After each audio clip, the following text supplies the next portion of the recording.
नमस्कार विद्यार्थी मित्रांनो, स्वागत आहे तुमचं आपलं चॅनल ए क्लास एज्युकेशन वरती.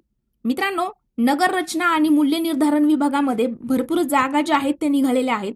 नक्की कोणकोणते पद आहेत, गट ब चे गट क चे कोणते कोणते पद आहेत आणि सोबत मित्रांनो आपण कोणत्या कास्ट करिता किती पद आहेत हे सुद्धा डिटेलमध्ये बघणार आहोत. सोबतच नक्की फॉर्म भरणं कधीपासून स्टार्ट होणार आहे त्याची सुद्धा आपण डिटेल इन्फॉर्मेशन या व्हिडिओमध्ये घेणार आहोत. या व्हिडिओ नंतर तुम्हाला तुम्ही ज्या कास्टमध्ये असाल त्या कास्टच्या किती जागा आहेत, कोणत्या पदाकरिता किती आहेत आणि सोबतच फॉर्म कधीपासून फिल करायचा आहे त्याबद्दल आपण माहिती घेणार आहोत. पण त्यापूर्वी जर तुम्ही आपल्या चॅनलवरती हा व्हिडिओ फर्स्ट टाइम बघत असाल तर आपलं चॅनल सबस्क्राईब करून बेल आयकॉनवर सुद्धा प्रेस करायला विसरू नका, जेणेकरून अशी स्पर्धा परीक्षेची महत्त्वपूर्ण माहिती आणि अशाच नवनवीन अपडेट तुमच्यापर्यंत लवकरात लवकर पोहोचतील. आणि मित्रांनो, सोबतच तुम्हाला कोणत्याही प्रकारचा डाऊट असेल तर आपल्या चॅनलच्या अबाउट सेक्शनमध्ये टेलिग्राम ग्रुपची लिंक दिलेली आहे, त्या ठिकाणी जाऊन तुम्ही आम्हाला पर्सनली मेसेज करून तुमचे डाऊट जे आहे ते विचारू शकता. त्या ठिकाणी प्रत्येकाला जो आहे रिप्लाय सुद्धा मिळणार आहे. प्रत्येकाचे त्या ठिकाणी डाऊट सुद्धा क्लिअर केले जाणार आहेत. चला तर मित्रांनो, आपण आजच्या व्हिडिओला सुरुवात करूया. तर मित्रांनो, तुमच्या समोर जाहिरात आहे बघा, प्रसिद्धी पत्रक आहे. नगर रचना आणि मूल्य निर्धारण विभाग, पहिलं पद आहे रचना सहाय्यक गट ब. त्यामध्ये बघा, रचना सहाय्यक गट ब चे जे आहेत टोटल पद 261 आहेत. मग त्यामध्ये अनुसूचित जातीकरिता 47, अनुसूचित जमाती 18. त्यानंतर भटक्या जमाती ज्या आहे त्यामध्ये अ गटात 7 जागा आहेत.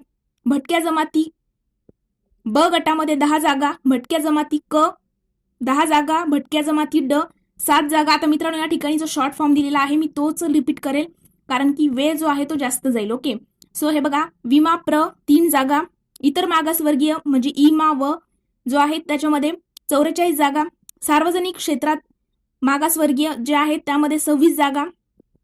त्यानंतर आदिवासी दुर्बल घटक जो आहे आदू घ म्हणजे काय, आदिवासी दुर्बल घटक 30 जागा.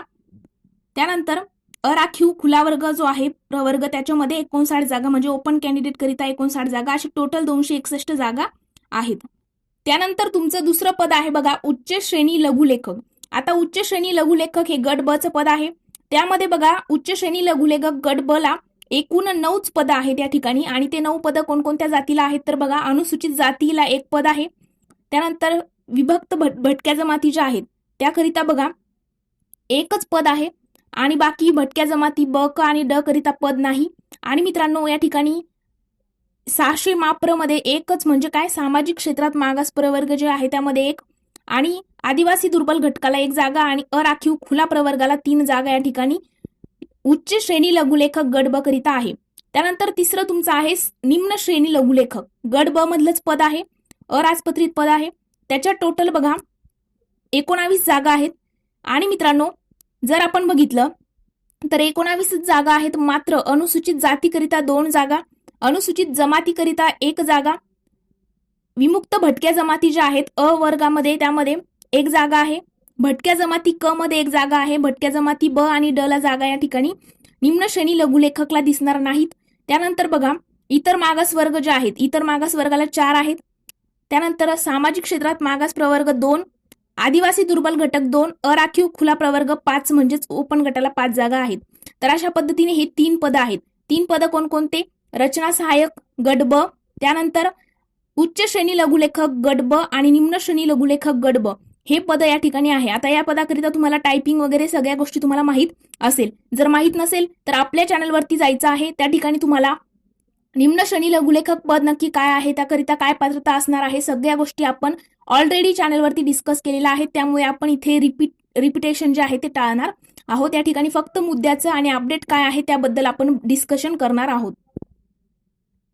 आता बघा, फीस जर आपण बघितली तर फीसचं स्ट्रक्चर काय आहे, अराखीव म्हणजे खुला प्रवर्ग ओपन कॅटेगरीतले जे कॅन्डिडेट आहे त्यांना 1000 रुपये या ठिकाणी फॉर्म फीस आहे.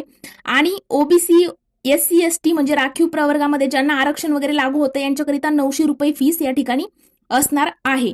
आणि मित्रांनो, फॉर्म जो आहे तो 30 जुलै 2024 रोजी सकाळी 11 वाजेपासून सुरू होणार आहे, तर 29 ऑगस्ट 2024 रोजी संध्याकाळी 12 वाजेपर्यंत फॉर्म तुम्हाला फिल करता येणार आहे. 30 जुलैला सुरू होणार आहे, 29 ऑगस्ट लास्ट डेट आहे, तर तुम्ही फॉर्म त्या ठिकाणी फिल करू शकता. आता बाकीचे तुम्हाला कोणती त्या पदाकरिता कोणती पदवी हवी वगैरे सगळ्या गोष्टी आपण ऑलरेडी चॅनलवरती डिस्कस केलेल्या आहेत. जाऊन तुम्ही सगळे व्हिडिओज बघून तुमचे डाऊट क्लिअर करू शकता. सोबतच मित्रांनो, जर तुम्हाला कोणत्याही प्रकारचा डाऊट असेलच तर या व्हिडिओच्या कमेंट सेक्शनमध्ये तुम्ही डाऊट विचारू शकता, किंवा आपल्या चॅनलच्या अबाउट सेक्शनमध्ये जर गेलात तर त्या ठिकाणी तुम्हाला टेलिग्राम ग्रुपची लिंक दिसेल. त्या ठिकाणी टेलिग्राम ग्रुप जॉईन करायचा आहे. टेलिग्राम ग्रुप जॉईन करण्याचे तुम्हाला 3 फायदे आहेत. पहिला फायदा म्हणजे त्या ठिकाणी फ्री स्टडी मटेरियल भेटणार आहे. सोबतच ज्या स्पर्धा परीक्षेच्या नवीन अपडेट आहेत त्या तुमच्यापर्यंत लवकरात लवकर पोहोचतील. आणि मित्रांनो, तिसरं म्हणजे तुम्हाला आमच्यासोबत पर्सनली कम्युनिकेशन करून तुमचे डाऊट विचारण्याची संधी टेलिग्रामवरती मिळणार आहे. आणि मित्रांनो, त्यासोबत बघा, टेलिग्राम ग्रुप जॉईन केल्यानंतर प्ले स्टोअरवरती आपलं क्लास एज्युकेशन ॲप आहे. ते ॲप डाउनलोड करून आपलं ॲप सुद्धा तुम्हाला डाउनलोड करायचं आहे, जेणेकरून इतर स्पर्धा परीक्षेच्या जरी तुम्ही त्या ठिकाणी तयारी करत असाल, सरसेवा भरती वगैरे, त्या ठिकाणी तुम्हाला बॅचेस सुद्धा मिळणार आहेत. लाईव्ह प्लस रेकॉर्डेड बॅचेस आपल्या आहेत. आणि मित्रांनो, त्या ठिकाणी 1, 2, 3दा नाही तर तुम्ही अनलिमिटेड वेळेला आपले जे व्हिडिओज आहेत, ते लेक्चर आहेत, ते बघू शकता. तर हे एक खास वैशिष्ट्य आहे आपल्या बॅचेसचं. चला तर मित्रांनो, आज आपण इथेच थांबणार आहोत.